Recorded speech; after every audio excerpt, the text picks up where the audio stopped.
அனைவருக்கும் வணக்கம். நான் இன்றைக்கு மரக்கறி சாப்பாடு தான் செய்ய போகிறேன்.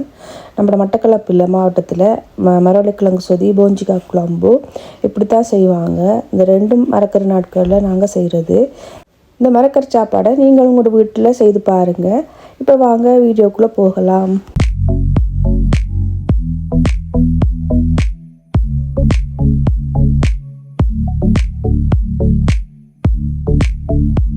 இப்போ செய்கிறத பார்ப்போம். முதல்ல போஞ்சிக்காய் குழம்பு தான் செய்ய போகிறேன். நல்லா ஃப்ரெஷ் போஞ்சிக்காய், நம்ம ஸ்ரீலங்கா போஞ்சிக்காய் தான் எடுத்துருக்குறேன்.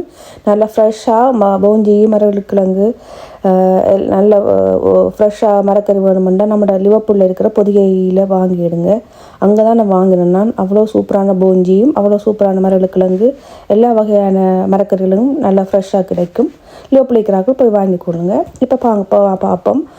நம்ம இந்த போஞ்சி எடுத்து இப்படி ரெண்டு பக்கம் நார் எடுக்கணும். இந்த நார் எடுத்தால் தான் நமக்கு சாப்பிடக்குள்ள நல்லா இருக்கும். ரெண்டு பக்கம் நாரை எடுத்துட்டு நடுவில் அப்படி நமக்கு பிரித்து எடுக்கணும். ஏண்டா அதுக்குள்ளே புழுவோ பழுதாக இருந்தால் நமக்கு தெரியாது. வெளியில் நல்லா இருக்கும், ஆனால் உள்ளுக்குள்ளே எப்படிக்குன்னு தெரியாது. இங்கே இருக்கிற போஞ்சி நம்ம பயப்படாமல் கட் பண்ணி சமைக்கலாம். ஆனால் அங்கேருந்து வர்றது பாருங்கள், வெளியில் நல்லா இருக்குது, உள்ளுக்கு அப்படி வருங்க பழுதாக இருக்கும். அதுக்காக தான் நம்ம ரெண்டாக புலந்து சமைக்கிறது. இதே மாதிரி நீங்களும் செய்து பாருங்கள். இப்போ போஞ்சியெல்லாம் க்ளீன் பண்ணி நல்லா கழுவி தண்ணியை வடிய வச்சு எடுத்துருக்குறேன். வடிய வச்சு எடுத்துகிட்டு நல்லா சின்ன சின்னதாக கட் பண்ணி எடுத்துக்கொள்ளுங்க. நீங்கள் உங்களோட வீட்டில் எப்படி கட் பண்ணுவீங்களோ அப்படி கட் பண்ணி எடுத்துக்கொள்ளுங்க. இந்த காரியை நான் தக்காளி பழம் போடாமல் தான் சமைக்க போகிறேன். உங்களுக்கு விருப்பம் உண்டா நீங்கள் சேர்த்தும் சமைக்கலாம். நான் அநேகமாக தக்காளி பழம் போடாமல் தான் சமைக்கிறது. இப்போ கட் பண்ணி வச்சுக்கிற போஞ்சிக்காயோட வெங்காயம் சேர்த்துக்கொள்கிறேன். நீளமாக கட் பண்ணி. பெரிய வெங்காயத்தான் கட் பண்ணி சேர்த்துருக்குறேன். சின்ன வெங்காயம் தாளிக்கக்குள்ளே போடுறேன். மரக்கறி சமைக்கக்குள்ள கொஞ்சம் வெங்காயமும் வெள்ளைப்பூடும் குழம்புகளுக்கு கொஞ்சம் கூட போட்டு சமைங்க. சுவை சூப்பராக இருக்கும். கொஞ்சம் கறிவேப்பிலையும் ஃப்ரெஷ்ஷாக சேர்த்து அதில் கொஞ்சம் உப்பும் சேர்த்துட்டு கொஞ்சம் தண்ணி விட்டு, கணக்கு தண்ணி விடாதீங்க, கொஞ்சம் தண்ணி விட்டுட்டு இப்போ அடுப்பை போட்டு அடுப்பில் வச்சு மூடி ஒரு 5 நிமிஷம் அவிய விடுங்க. கூட அவியக்கூடாது. நமக்கு மரக்கறியில் கூட அவியக்கூடாது. எப்போவும் ஒரு கொஞ்சம் கூட அவியக்கூடாது. எந்த மரக்கறினாலும் கூட அவியா சத்து போயிடும். இப்போ அவிஞ்சிட்டு பாருங்கள். அவிஞ்சிட்டு கொஞ்சம் தண்ணியை வற்ற விடுங்க. திறந்து வச்சிங்கன்னா தண்ணி வற்றிடும். தண்ணி கொஞ்சம் 1 நிமிஷம் திறந்து வச்சிங்கன்னா அந்த மண் சட்லி தண்ணியெல்லாம் இழுத்து எடுத்துடும். தண்ணி வற்றினது பிறகு கொஞ்சம் ரம்பையும் ஃப்ரெஷ்ஷாக சேர்த்துட்டு கொஞ்சம் நமக்கு தேங்காய் எண்ணெய் தான் சேர்த்து. இங்கே தேங்காய் எப்போவும் நமக்கு குளிர் தொடங்கினா கொஞ்சம் கட்டியாக போயிடும். சேர்த்துட்டு கொஞ்சம் நல்லா மிக்ஸ் பண்ணி விடுங்க. மிக்ஸ் பண்ணிவிட்டு 1 நிமிஷம் 2 நிமிஷம் வதங்கி விடுங்க. வதங்கினது பிறகு நான் கொஞ்சம் கொச்சிக்காத்தூளை கொஞ்சம் வறுத்தெடுத்துருக்குறேன். வறுத்தெடுத்துட்டு அதையும் சேர்த்துக்கொள்ளுங்க. இப்படி வறுத்து போடுறதான ஒவ்வொரு வீடியோவில் நான் சொல்கிறது, இந்த பச்சை வாடை அடிக்காது கொச்சிக்காத்தூள்ற. கொஞ்சம் 1 நிமிஷம் இப்படி வதக்கி விட்டுட்டு கொஞ்சம் நல்லா கட்டியாக தேங்காய் பால் விடுங்க. இதில் சேர்த்து தண்ணியும் கொஞ்சம் விட்டுருக்குறேன். நம்ம ஊரில்னா தேங்காய் பாலே விட்டுக்கொள்ளலாம். நான் பவுடர் 2 வடிவாக தண்ணியும் மிக்ஸ் பண்ணியிருக்கிறேன்.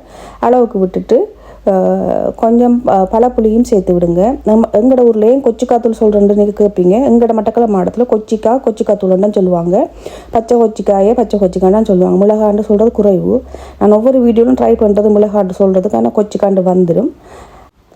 இப்போ மூடி போட்டு ஒரு 3-4 நிமிஷம் கொதிக்க விடுங்க. இப்போ நல்லா கொதிச்சுட்டு பாருங்கள். நல்லா ஒயிலெல்லாம் மேலே அப்படி 2 வரும். இந்த நேரம் கொஞ்சம் ஃப்ரெஷ் கருவேப்பிலையும் சேர்த்து கொஞ்சம் நான் வீட்டில் சின்ன சீரகமும் கொஞ்சம் வெந்தயமும் வறுத்து வைக்கிறது. எப்போவும் நான் அந்த வீடியோ தொடர்ந்து பார்க்குறாங்களுக்கு தெரியும். அது கொஞ்சம் தூவிட்டு அடுப்பு ஆஃப் பண்ணி விடுங்க. ஆஃப் பண்ணி விட்டிங்கன்னா அப்போ கறி ரெடி ஆகிடும். பாருங்கள், அந்த கறி பீன்ஸ் கறி சமைச்சா அந்த கலர் மாறக்கூடாது, அப்படி இருக்கணும். அப்போ தான் அந்த கறி டேஸ்ட்டாக இருக்கும். கூட போட்டு அவிக்காமல் இந்த மெத்தடில் நீங்கள் ட்ரை பண்ணி பாருங்கள். இப்போ வாங்க சொதி எப்படி செய்யலாம்ன்றதை பார்ப்போம். இப்போ மரவள்ளிக்கிழங்கு எடுத்துருக்குறேன். பாருங்கள், நல்லா ஃப்ரெஷ் மரவள்ளிக்கிழங்கு. நம்ம இப்படி வீட்டில் சின்ன சின்னதாக கட் பண்ணி சொதிக்கு எடுப்பு இந்த அளவுக்கு எடுப்போம், அந்த அளவு கட் பண்ணி எடுத்துக்கொள்ளுங்க. நான் இங்கே வாங்குகிற மரவள்ளிக்கிழங்கு அநேகமாக எப்போவும் கொஞ்சம் பழுதாக இருக்கும், இல்லாட்டி பால் வத்திருக்கும், இல்லாட்டி சமைக்கக்கூட ஒரு மாதிரியாக இருக்கும். நான் எப்போவும் எப்பயாச்சும் இருந்து தான் ஒரு நல்ல மரவள்ளிக்கிழங்கு கிடைக்கும். இந்த மரவள்ளிக்கிழங்கு நான் பொதியில் வாங்கினது. நான் ஏற்கனவே முன்னுக்கு சொல்லியிருக்கிறேன் வீடியோவில். அவ்வளோ டேஸ்ட்டாக இருந்தது. ஊரில் நம்ம ஃப்ரெஷ்ஷாக பிடுங்கி சாப்பிடுவோமே அவிச்சு அந்த மாதிரி இருந்துச்சு. நல்லா ஃப்ரெஷ்ஷாக இருந்தது. உண்மையில் இந்த மரவள்ளிக்கிழங்கு சொதியும் அந்த கிழங்கு நல்லா இருந்தது, அந்த சொதியும் நல்லா இருக்கும். அப்போ அந்த சொதியும் அவ்வளோ சூப்பராக வந்துச்சு. அப்படி பாருங்கள், இந்த அளவுக்கு கட் பண்ணி எடுத்தோம்னா நமக்கு போதும். இதை நல்லா 2-3 தூரம் கழுவி எடுத்துக்கொள்ளுங்க. கழுவி எடுத்துட்டு நான் பீன்ஸ் கறியை ஒரு பாத்திரத்தில் மாற்றிட்டு அதே சட்டியில் சொதி வைக்கிறேன். அதோடு சேர்த்து பச்சை மிளகாய், ரம்பை, வெங்காயம், தக்காளி பழம், கொஞ்சம் உப்பு. தக்காளி பழத்தை நான் ஒரு தக்காளி பழம் பெருசு எடுத்து கட் பண்ணி சேர்த்துருக்கிறேன். கொஞ்சம் பெருசாக தான் சேர்த்துருக்குறேன். உப்பு மஞ்சள் சேர்த்துட்டு தண்ணியும் விட்டுட்டு கொதிக்க விடுங்க. மரவள்ளிக்கிழங்கு அவியும் வரைக்கும் கொதிக்க விட்டு கொள்ளுங்க. இப்போ மிக்ஸ் பண்ணிவிட்டு அடுப்பில் வச்சு மூடி போட்டு கொதிக்க விடுங்க. இப்போ ஒரு 5 நிமிஷமாக வச்சு எடுத்தோம்னா அந்த மரவள்ளிக்கிழங்கு எனக்கு என்னடா குயிக்காக அவிஞ்சிடும். சில மரவள்ளிக்கிழங்கு அவியாது, தரக்கண்டு இருக்கும். இந்த மரவள்ளிக்கிழங்கு நல்லா குயிக்காக அவிஞ்சிட்டுது. இப்போ நல்லா மிக்ஸ் பண்ணிவிட்டு ஒரு மரவள்ளிக்கிழங்கு எடுத்து நீங்கள் கத்தியால் கட் பண்ணி பாருங்கள். எத்தனை பேர் இந்த சொதி இப்படி அவிஞ்ச உடனே கொதிக்கக்குள்ளே எடுத்து சாப்பிட்ருக்கீங்க. நான் கட் பண்ணி பார்த்துட்டு எடுத்து 2-3 கிழங்கு எடுத்து சாப்பிட்டுட்டேன். எங்களோட வீட்டில் அநேகமாக எல்லோரும் அப்படி தான் செய்கிறது. அவியக்குள்ளே 2-3 கிழங்கு வாய்க்குள்ளே போயிடும். அந்த அப்படி சாப்பிட்டு பாருங்கள், சூப்பராக இருக்கும். நல்லா அவிஞ்சிட்டு இப்போ கிழங்கு இப்போ பாலை விடுவோம். பாலை விட்டுட்டு நல்லா கொதிக்க விடுங்க. இப்போ எங்கள் ஊரில் முதலாம் பால் எடுத்து வச்சுட்டு 2ஆம் பால் 3ஆம் பால் தான் ஸ்டார்ட்டில் வைப்பாங்க. அப்போ இங்கே நம்ம அப்படி செய்கிறது தேங்காய் புளியிறல தானே, அதனால் தண்ணியை விட்டு கொதிக்க வச்சுட்டு அப்புறம் திக்காக பால் விடுறது. விட்டுட்டு ஒரு 2-3 நிமிஷம் நல்லா கொதிக்க விட்டிங்கன்னா நமக்கு சொதி ரெடி ஆயிரும். இப்போ பாருங்கள் கொதிச்சிட்டுது நல்லா. நமக்கு மரவள்ளிக்கிழங்கு நல்லா அவிஞ்சிட்டுது. இன்னும் கூட கொதிக்க விட்டோம்னா கூழாக போயிடும். இப்போ சொதி கூழாயிரும். இப்போ நல்லா கொதித்ததுக்கு பிறகு திரும்பவும் கொஞ்சம் ஃப்ரெஷ்ஷாக கருவேப்பிலையும் சேர்த்துட்டு உப்பு புளியையும் பார்த்துக்கொள்ளுங்க. அந்த நேரம் ஃப்ரெஷ்ஷாக கருவேப்பிலையும் சேர்த்துட்டு திரும்பவும் வெந்தயமும் இதுவும் சின்ன வறுத்து வச்சுக்க அதையும் கொஞ்சம் தூவிட்டு இப்போ உடம்புக்கு நல்ல நம்ம தூவுறதால அடுப்பு ஆஃப் பண்ணிவிட்டு கொஞ்சம் தேசிப்புளி விட்டுருக்கிறேன். தேசிப்புளி கணக்க விடக்கூடாது. கணக்க விடணும்னா கடுகு எடுக்கும் சொதி ஒரு கொஞ்சம் தான் விடணும். விட்டுட்டு மிக்ஸ் பண்ணுறோம்னா சொதி நமக்கு ரெடி ஆயிரும் சூப்பரான. இப்போ 2 கறிக்கு நாங்கள் தாளிக்க போகிறோம். தாளிக்கிறதுக்கு சின்ன வெங்காயம் தான் எடுத்துருக்கிறேன். அடுப்பில் சட்டியை வச்சு கொஞ்சம் தேங்காய் தான் விட்டுருக்குறேன். விட்டு நல்லா தேங்காய் கொதிச்சதுக்கு பிறகு கடுகை போட்டு நல்லா பொரியணும். கடுகு பொரிஞ்சதுக்கு பிறகு சின்ன சீரகம் கொஞ்சம் தூவிட்டு காஞ்ச மிளகா விரும்பினா போடலாம், நட்டு விடலாம். நான் போட்டால் நல்லா வாசனமாக நல்லாயிருக்கும்.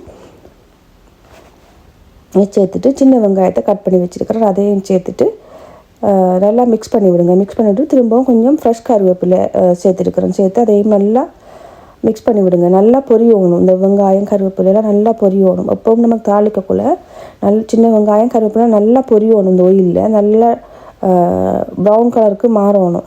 இந்த அளவுக்கு இருக்க வேணும். அப்போ தான் இந்த தாளிப்போட வாசமும் வரும், டேஸ்ட்டும் வரும். இப்போ அடுப்பில் இருந்து இறக்கிட்டு 2 கறிக்கும் சேர்க்கக்குள்ள காட்டுறேன். இப்போ அடுப்பில் இறக்கிட்டு இப்போ சொதிக்கும் குழம்புக்கும் சேர்த்துட்டு நம்ம மிக்ஸ் பண்ண வேண்டியதான். மிக்ஸ் பண்ணிவிட்டு நம்ம ரைஸோட வச்சு சாப்பிட வேண்டியதான். இந்த குழம்பு தண்ணியாக வேணுமெண்டா கொஞ்சம் தண்ணி பருவத்தில் இறக்கி கொள்ளுங்க. நான் பிரட்டல் கறி மாதிரி தான் நான் இப்போ இந்த மரக்கறி குழம்போடு எடுக்கிறது. இப்போ மண் சட்டில் சமைக்கிறோடைய அந்த மண் சட்டில் எடுத்துடும். இதே மெத்தடில் ட்ரை பண்ணி பாருங்கள் அந்த கறி ரெண்டையும். இப்போ இந்த தாளித்த சட்டியிலே கொஞ்சம் சொதியை விட்டு கலக்கி ஊற்றுங்க. அந்த வாசம் நல்லா இருக்கும், டேஸ்ட் நல்லா இருக்கும். இதை மட்டக்கள மாடலிக்கிற அநேகமான பேர் இப்படி சமைக்கிறது. சமைக்க தெரியாதாக்கள் இப்படி ட்ரை பண்ணி பாருங்கள். இந்த மெத்தடில் மரக்கறி காலங்களில் இப்படி சமைச்சிங்கன்னா சூப்பராக இருக்கும், நல்ல டேஸ்ட்டாக இருக்கும். நீங்கள் சோற்றுக்கு மட்டும் இல்லாமல் இடியப்பம் புட்டுகளுக்கும் வச்சு சாப்பிடலாம். இந்த வீடியோ பிடிச்சிருந்தால் லைக் பண்ணுங்கள், ஷேர் பண்ணுங்கள், கமெண்ட் பண்ணுங்கள். மறக்காமல் சப்ஸ்கிரைப் பண்ணுங்கள். இப்போ ஐயப்பர் விரதம் போய் கொண்டிருக்கிறதால 48 நாள் இந்த சேனலில் தொடர்ந்து மரக்கறி சாப்பாடு தான் வரும். நான் ஏற்கனவே உங்களுக்கு சொல்லியிருக்கிறேன். அப்போ சிலாக்கள் யோசிப்பீங்க பார்க்காதாக்கள் புதுசாக என் மரக்கறி சாப்பாடு கொண்டிருக்குண்டு. டிசம்பர் 26ஆம் தேதி மட்டும் இந்த சேனலில் மரக்கறி சாப்பாடு தான் வரும். நன்றி, வணக்கம். அடுத்த வீடியோவில் சந்திப்போம்.